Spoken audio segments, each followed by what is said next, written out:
Përderisa kryeministri Kristian Mickoski insiston se edhe në komunën e Gosivarit duhet të ketë ushtrues detyre, Valbon Limani, i cili është ushtrues i detyrës së caktuar nga Këshilli, thonë se ai është kryetar komune derisa të zgjidhet kryetari i ri.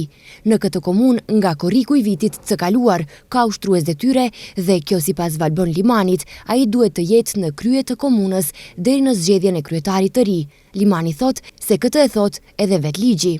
Unë më 8 korrik 2024 u zgjodha si ushtrues detyre kryetari komunës së Gostivarit në bazë të ligjit për vetëqeverisje lokale atëherë nenin 54 dhe pastaj neni 4 i cili thot se unë duhet të ushtroj detyrën e kryetarit të komunës deri në zgjedhjen e kryetarit të ri në zgjedhje të rregullta.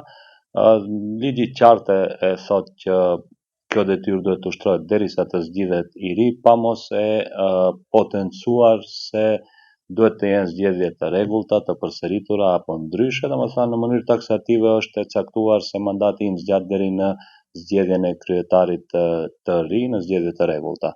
Por sipas Limanit, ata do të ndjekin të gjitha procedurat ligjore nëse qeveria do të mundohet që të shkel ligjin dhe të drejtën e tyre do ta kërkojnë në gjykatën kushtetuese.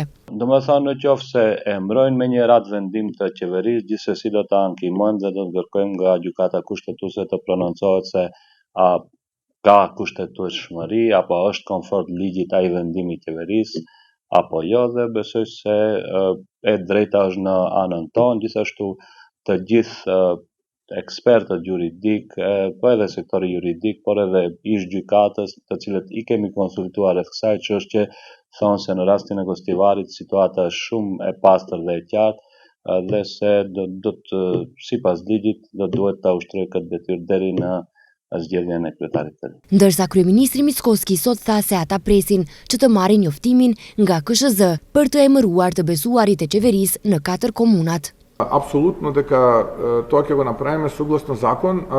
За тоа го направиме треба најпрво да добиеме известување од Државната изборна комисија. Absolutisht që do të bëjmë këtë në pajtim me ligjin, por që do ta bëjmë këtë.